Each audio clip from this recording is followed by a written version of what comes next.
Hello there everyone, welcome back to my channel, beautiful. How are you doing today? My name is Joesephyr and welcome to another Should You Pull video for Dissidia Final Fantasy Opera Omnia. Now we've got a lot of characters to cover in today's video in a very short space of time, as we're going to be covering Ciaran's banner with Leo, Arciela's rework, Vaan's new BT+, and we have Seymour coming back on Friday this week as well. So we have a lot to cover in a very short space of time, so if you're interested in all of that and more, then of course stay tuned and keep on watching. Of course, don't forget to check out all of my social media links down below, including Twitter, Twitch, Discord, and Patreon. My Discord's actually been reworked very heavily recently, and all of my links have been fixed, etc. So I encourage you to check that out if you want to talk about all things Final Fantasy, Dissidia, 14, all of that good stuff. And do come and find me over on Twitch, where you can find me streaming Opera Omnia, FF14, FF7, and more. And you can see my scheduling just on my right-hand side here if you want to know more about when I'm doing things this week. Of course, over on Patreon, I do always shout out one of my patrons every time I release a video, and today that person is going to be Fuse45, who has Hope as their title card. And a massive thank you guys out to all of my patrons for supporting this channel, as without you guys, I wouldn't have a channel to the extent that I have now, and without you guys, I wouldn't be able to continue being a full-time content creator. So if you're interested in joining up on Patreon and is supporting the channel and getting a ton of additional benefits, then there's a link for that in the description box below as well. And lastly, don't forget to check out all the other content creators and resources out there for Dissidia or Opera Omnia, as there's loads of resources out there that we use on this channel, which I encourage you to use as well as myself. So as always, let's start by taking a look at some of these banners, and we've got 3 to cover today. So we're going to start by taking a look at Arciela and Vaan's banner. So this banner will contain a returning BT with Vaan, and then his full kit, LD and everything. Arciela will return here with her LD as well, and then Yang is here with his EX because reasons. So we're going to have a look at Arciela first. Now, Arciela's always been a strong character, but never in terms of damage. She's been a great aura bot in the past, including being bugged to have way bigger buffs than she should have, and she does a lot of different things, including HP disable, which is a fantastic debuff to put on enemies that can have it, because it nullifies everything that the enemies can do from that point onwards. We also have the fact that she dispels enemies with her Ascension attack. She did also have Fast Cast, which was a ability that allowed characters to recover their bravery back to their initial bravery much quicker than the 5 turns it would have normally taken. But by now, today's standards, it's just not as big a deal as it once was. So that's really, you're just using Ascension to make it so that you've got a Dispel on Arciela. Her LD was also very good for inflicting the capacity break debuff, which meant that enemies couldn't gain bravery. But it was always a bit problematic before, because it only ever increased HP damage that she dealt and not her party, which is weird for a support character. Well, with her rework and her C90, that makes there's a big difference that's been added. First of all, she gets skills added across the board. She gets more uses of Ascension and Descension, and HP dumps added to both of those moves and the HP attacks that come off them. So she does triple HP dumps on her HP pluses, which is great for a support character, even if she doesn't hit all that hard. The LD has also been extended so that you start fights with capacity break, so you don't then have to use it, which is a way of recovering skill uses for her. So you're not wasting it on having to get capacity break on there in the first place, because you start with it. And it now has 4 HP dumps. The capacity break duration has been doubled, and it extends the duration of any debuffs that are on the enemy already, such as HP disable, by 1 turn. The big upgrade for her, though, is her C90 and her EX Awakening. So, Napol's Vengeance was alright. It was never a button you often wanted to press unless you needed burst healing, because that's what it realistically did. But now it does 4 HP dumps on an EX with split damage, and now also has added effects to the buff that comes from it, meaning that you get bravery gen and increased party bravery and HP damage, which is fabulous, and it makes Arciela's C90 really quite potent. Would I go pulling for her now? I would say if you don't have Vaan or Arciela, this banner is quite valuable. But if you have one or the other, you probably don't have to pull here. Like, this is going to be very true of a lot of things between now and FR era, but there are going to be characters, and we'll get to one of them in a moment, that you're particularly going to be wanting to pull for their call abilities that will extend well beyond into FR era. And Arciela's LD call is not one of them, even though capacity break does prevent brave gains. She's very good though. If you happen to have her already, then you will get some good use out of her. I just think that in terms of actually pulling for characters, there are better uses for your resources than Arciela. Continuing on that banner, we now have Vaan as well, who gets a rework to his LD and then his EX90 and BT Plus, which is added. Now, Vaan is basically a melty face damage dealer. He's very good at it as well. He has a bravery floor, which means he can't go below a certain amount, which is 20% as long as he has his LD BT active. He does a lot of HP dumps and has done for a long period of time, and he doesn't have a lot of debuffs, but the ones he has are actually quite prevalent. He has a defense debuff, which works 45%, gives you a good amount of extra damage for the party, and he has a blind that comes off of his skill 2 that also works really well if you want a little bit of extra kind of enemy control. But the main reason you're taking him is because he deals a lot of damage in a short space of time. His LD now hits for 6 HP dumps, which is fantastic. You also now have an extra turn of his mist debuff, which is free ability uses and his bravery floor like I was talking about. You have no excuse not to be pressing skills every turn at this point. You will not run out of them with Vaan anymore. I mean, you never really did anyway, but with an extra turn of that, you've got extra uses of Earthen Eruption. You have 4 uses of it. That is 16 free turns of skills on top of EXs and the LD attack itself and the BT attack on top of that as well. You don't have to worry about running out of skills when it comes to Vaan anymore.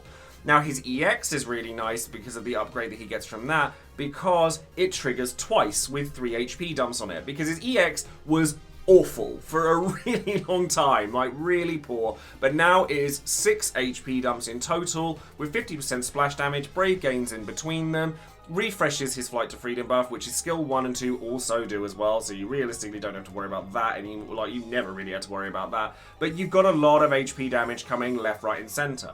His BT Plus weapon actually gets some really nice benefits from being greened if you decide to do that. You don't have to green it because his rework is really strong anyway, and if you have his BT at 0 out of 3, it's still really useful to have. You still get the fact that the party gets the bravery floor that his LD grants himself, but if you do decide to go in for the green, you'll also get HP cap limits, brave cap limits, more bravery gains as well, and more HP damage for the party. So it's definitely more supporty and it benefits Vaan a heck of a lot as well. So if you enjoy Vaan, greening him certainly isn't a waste.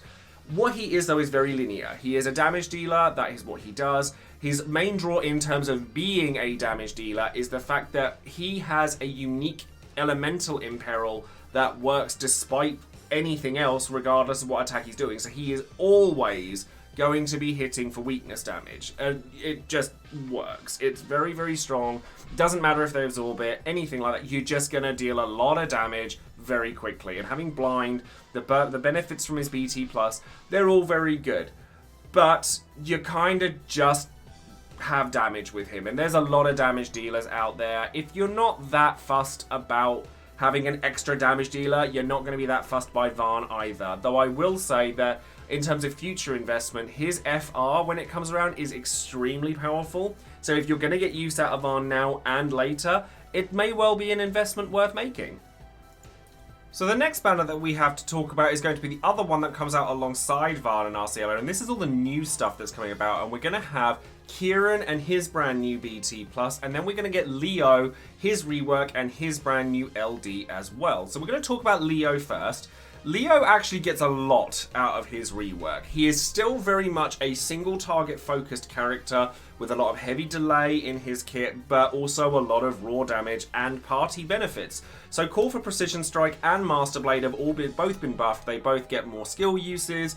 You get triple HP dump on Call for Precision Strike, which is the debuff that he applies to an enemy that gives plus 100% bravery damage, but you can only have it on one enemy at a time. So if you change target, then it will be removed from one and added to the other. And then Master Blade will also deal extra HP dumps as well, and it gives party battery and delay to targets to the target that has Precision Strike on them. Shock has also been upgraded quite significantly, and it makes it so that he's more useful in AoE fights. Like, yeah, you want him in a single target fight, but it definitely makes a difference here to have these upgrades in damage, because it does 6 AoE Brave HP dumps, regardless of whether it's Shock or Shock Plus. Now, Shock Plus only triggers if it's against a single target, but all it really does is add the Brave gains between HP attacks, which is useful. But as you'll see with Snow BT coming later, and a lot of characters and calls that we've seen in the past, it's not as big a deal to not have that if you absolutely don't need it. And HP damage Delta Up has also been added to Gestalian loyalty so that he is dealing more HP damage as well.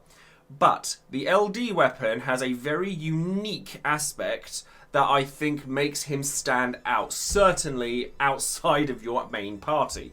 So, Manifesto of Lion's Fury is a 6 HP dumping attack, which is, again, fantastic.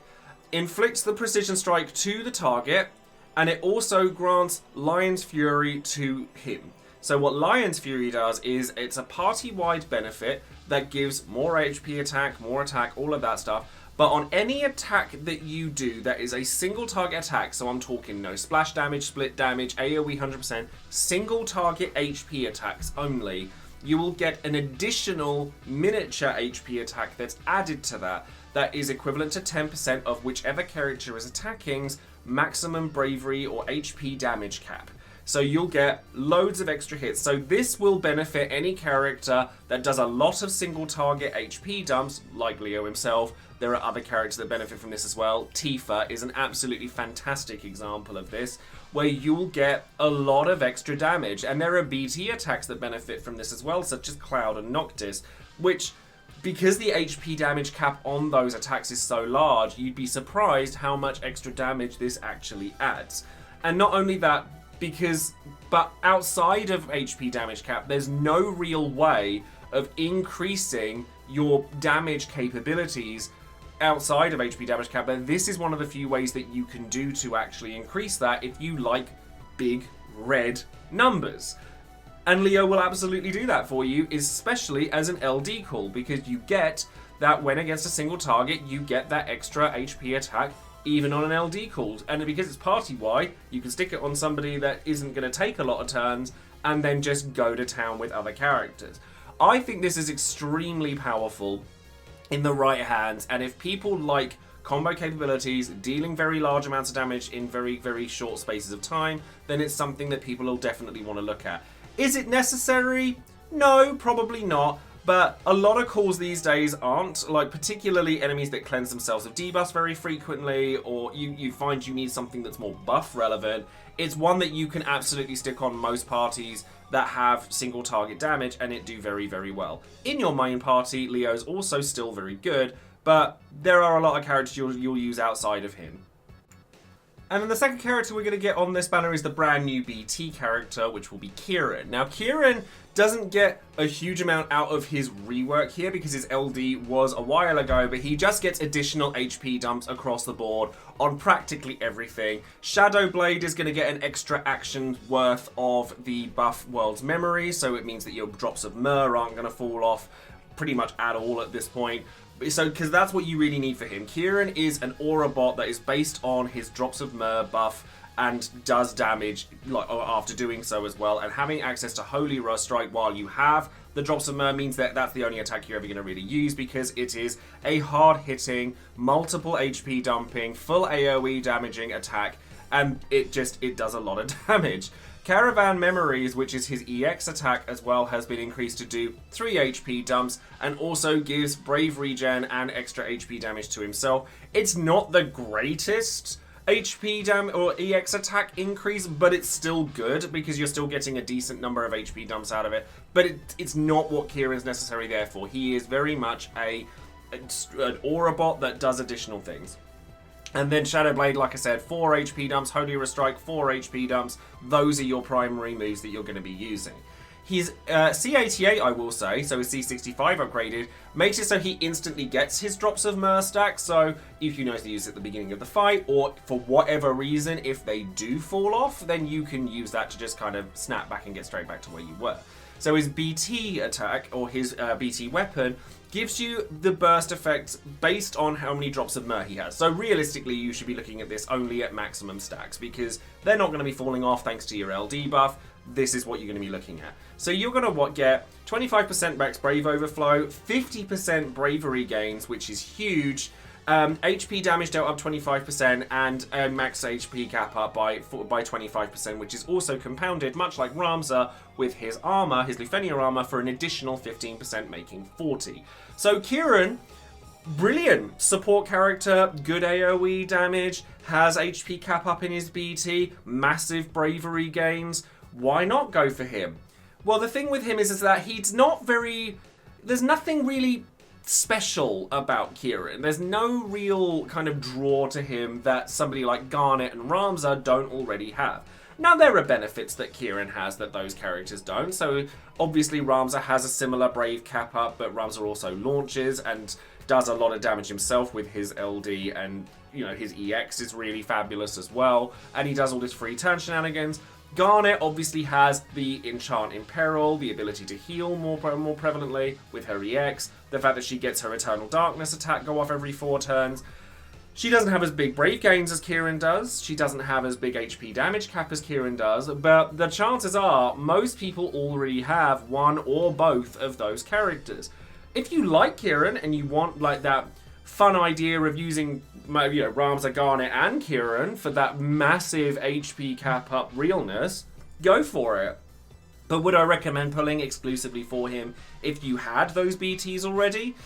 Probably not. He's fun, and if people don't want to be judged for using Garnet, because let's face it, there's a large portion of people that will go, oh, of course you found that easy, you use Garnet.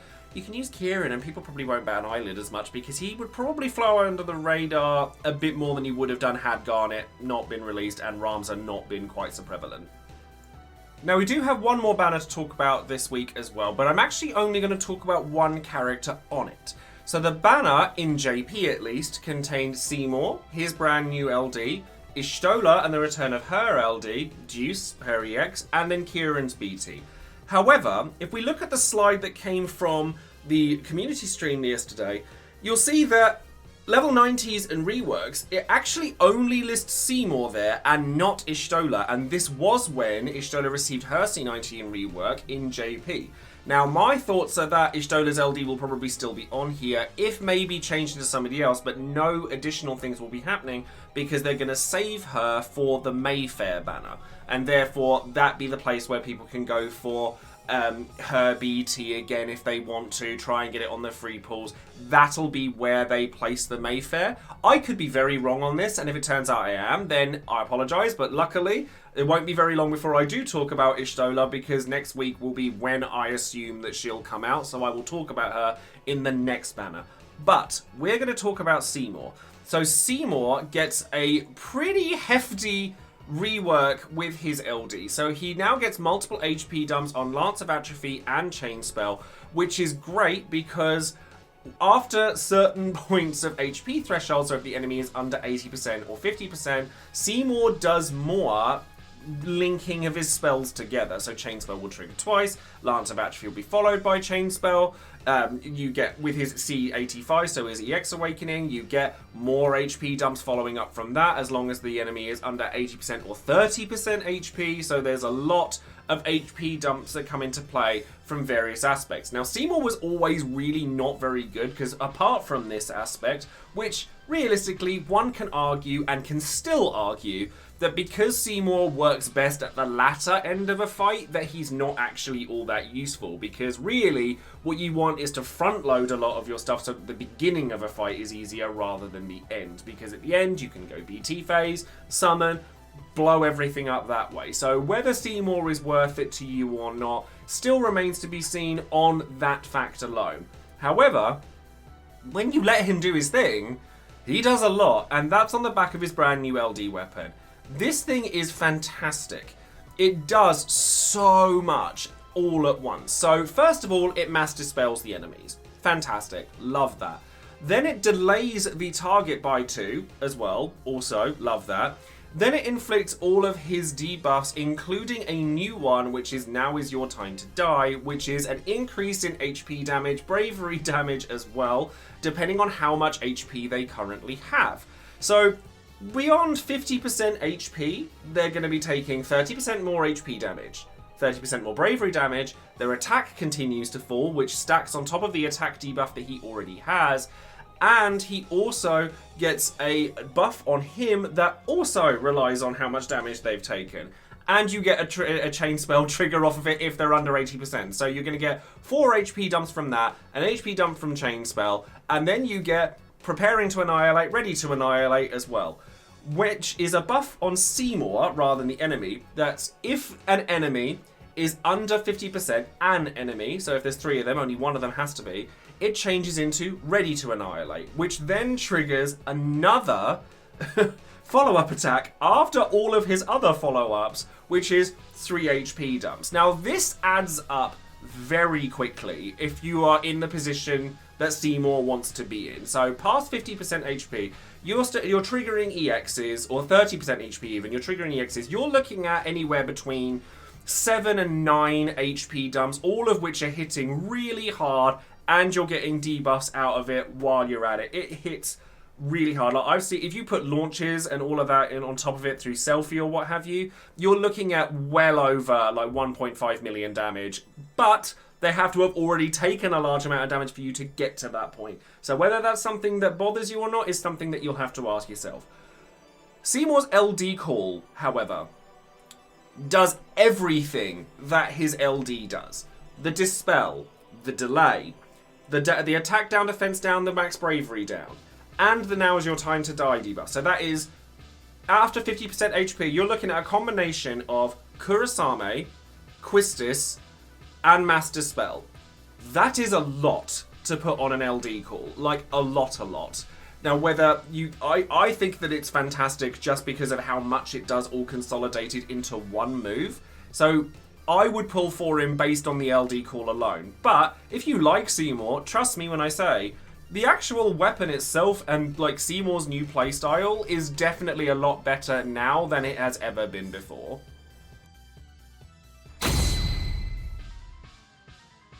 So then, of course, we have the events that come out with these 3 banners. So the first 2 are going to be covered by the new Chapter 7 in obviously in the story. And the Lufenia for this one, actually quite challenging, which is quite nice for a recent Lufenia Plus. And this one is going to be against Kefka and 2 mannequins of Kefka. So big shout outs to DecidiaCompendium.com for having the information for these events up here. Kefka will have a Lufenia Orb, obviously, that all it asks of you is to have a player stacked buff or special effect at level 5 or higher. So there's loads of characters that can do this. Zack is absolutely perfect for this. You have, you know, Gladio is also a really good option. There's tons of characters that have buffs. Ciaran is obviously the character it's meant for, but you absolutely don't need to take Ciaran for this. Zack, however, is very, very good for other reasons as well. So you are actually going to start this fight at critical HP. Before your first turn, Kefka will do Light of Judgment and put everyone to minimal HP. So you're going to need a way to recover that quickly. And obviously, because the player actions tick down the Lufenia Orb by 2, you're also going to need to get to your special buff level to 5 quickly as well. So whether you're using Zack, you're going to need to get taking hits from that. Gladio has a similar thing. You just need to make sure you can get to that very quickly because the Lufenia Orb is fatal. Now, at certain thresholds, 80%, 50%, and 30%, the mannequins, which every enemy in this will just do HP attacks on you that have debuffs as well, and the debuffs that Kefka does for as a player as well, so HP, attack, disable, all of that good stuff, you're going to want to avoid that. So either clog your buffs up so they can't debuff you, or bring debuff immunity like Lena along. They're going to, like, at those HP thresholds, those Kefka mannequins will use Trine and inflict those debuffs, and then they will dismantle themselves and then get replaced by a fresh one.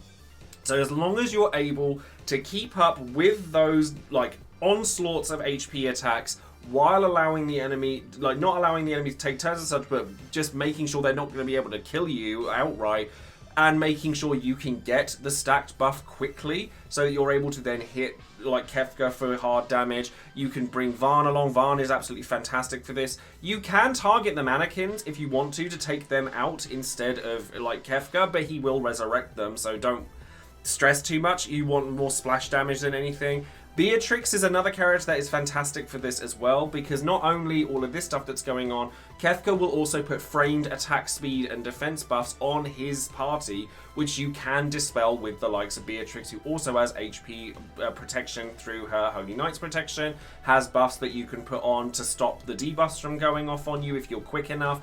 There's a lot of things that she can do that are really good here. The thing with the Trine attacks that come off the HP thresholds is they can't be dodged, they can't be prevented. What you can do is mitigate the damage through characters like Zac, Gladio, Beatrix, etc. But you can't just dodge them outright. So Rydia's not going to help you there. Arciela's not going to help you there. Layla is actually still very, very good for this fight because she dodges everything else.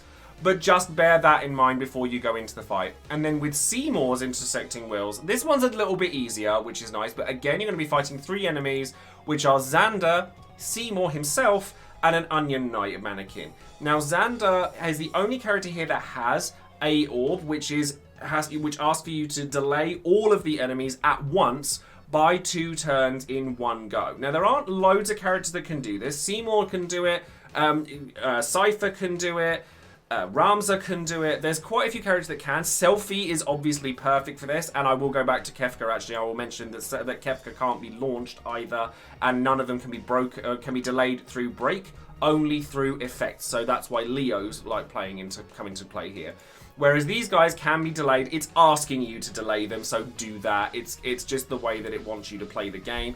Just expect a lot of HP attacks across the board. Onion Knight will jump their turns forward at a certain HP threshold, and so will Seymour. And when Seymour does it, he takes 3 turns in a row of dealing Chainspell Plus, which is a 2 Bravery HP attack. So you've got to be able to survive that as well. But beyond that, as long as you focus Xander down first, because he's the only one that actually has the Lufenia Orb, you'll probably be fine. There are plenty of characters, many of which that a lot of players have pulled for, that can fulfill the Lufenia Orb, and as long as you can defend yourself from turn interruptions, even if it's just for a short while, then you'll be fine.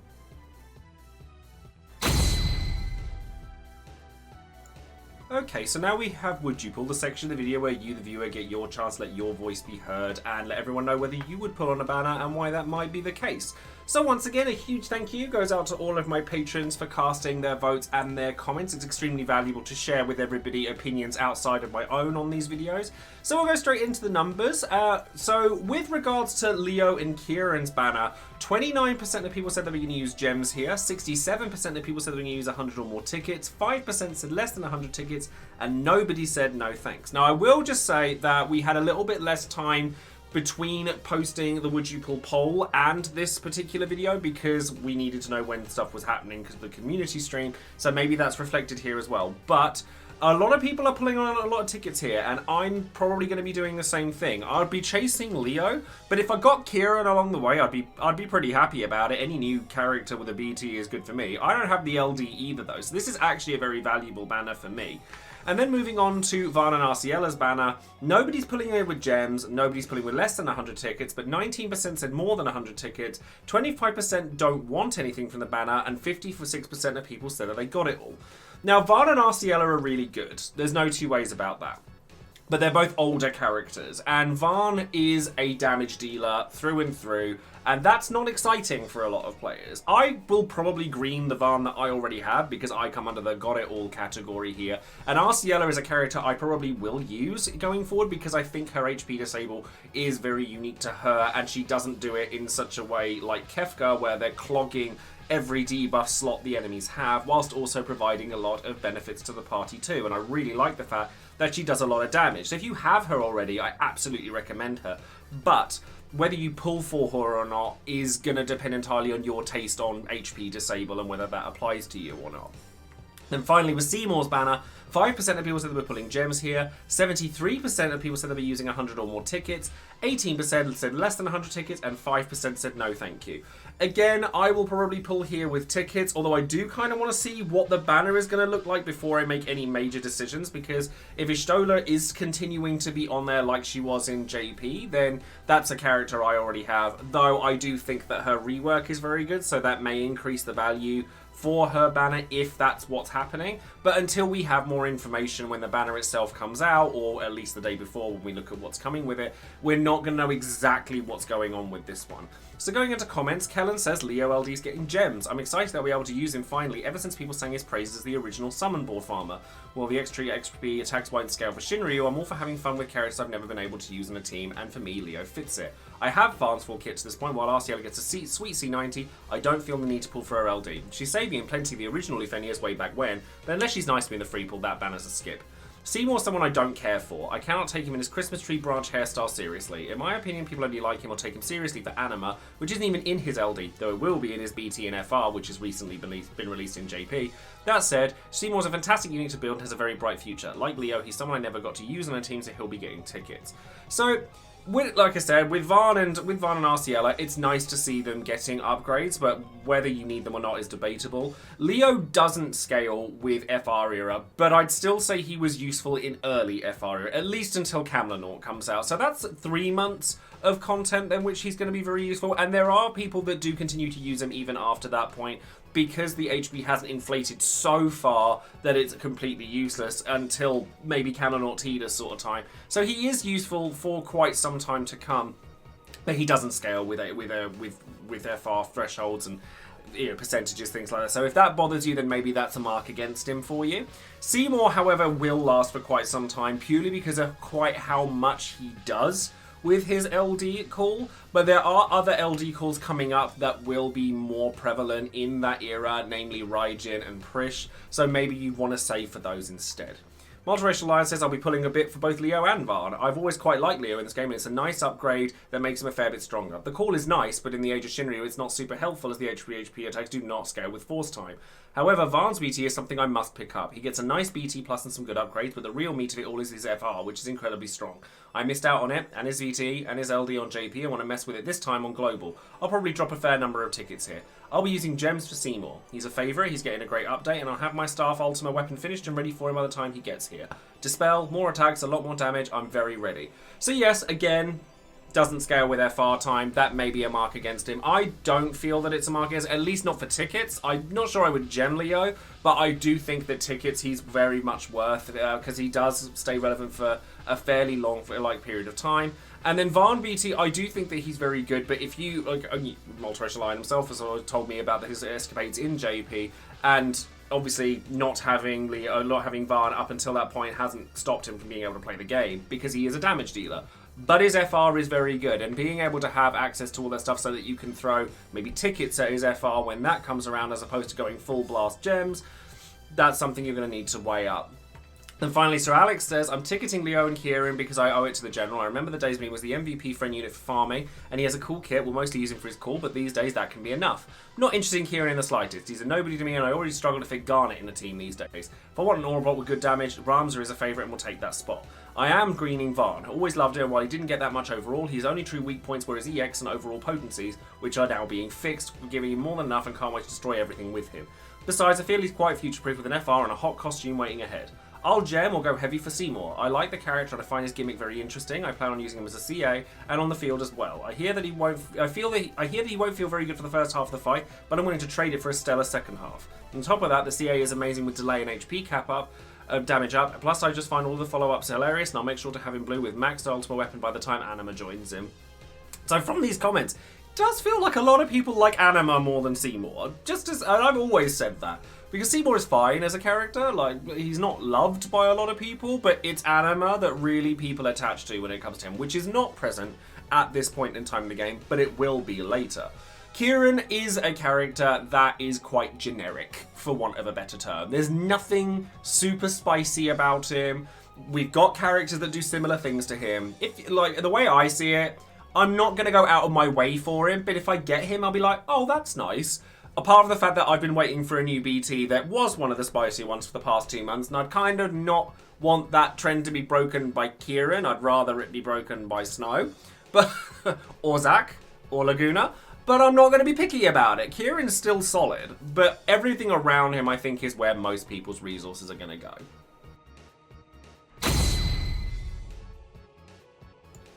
So now, of course, for the big question of the video, should you be pulling on any of these 3 banners? And we are covering 3 banners, so there's a lot there to cover.